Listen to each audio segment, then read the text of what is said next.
Thank you, Mr. Speaker.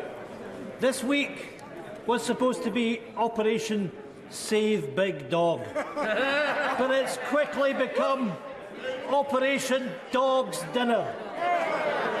Over the past few days, we've had more damaging revelations about Downing Street rule-making, more evidence that Parliament has been misled, and an even longer list of ludicrous, absolutely ludicrous excuses from the Prime Minister. First he claimed there were no parties, then he wasn't present, then he admitted he was at them, but he didn't know it was a party. And then, Mr. Speaker, the latest sorry excuse is really the most pathetic of them all. Nobody told me. Nobody told me. Nobody told the Prime Minister he was breaking his own rules. Absolutely pathetic. The Prime Minister, you know,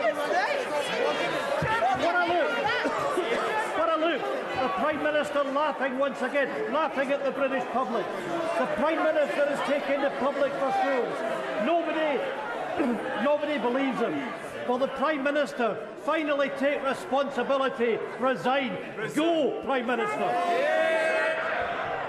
No, Mr. Speaker, but I thank him for his question again, and let me just remind him that there's an inquiry that is due to conclude. I believe he is wrong in what he asserts, Mr. Speaker, but we'll have to wait and see what the inquiry says. But, Mr. Speaker, I think the most important thing from the point of view of the UK government is that we're coming out of the restrictions that we've been in. I'm delighted to see that that's happening in Scotland as well, and that is very largely thanks to the wonderful cooperation that we continue to see across the whole of the UK, though you wouldn't believe it to hear it from him.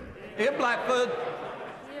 Mr. Speaker, I'm afraid nobody is buying this Act anymore. There ought to be some respect and dignity from the Prime Minister. Let's remind ourselves, more than 150,000 of our citizens have died, and he's partying, he's laughing. Mr. Speaker, it simply isn't acceptable.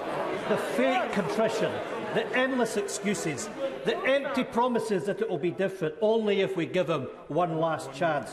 This is a Prime Minister who arrogantly believes that he's above the rules, a Prime Minister who brazenly twists the truth, a Prime Minister who simply isn't fit for office. The Prime Minister's former Chief Advisor has said that he lied to Parliament, breaking the ministerial code. Prime Minister, a resignation offence.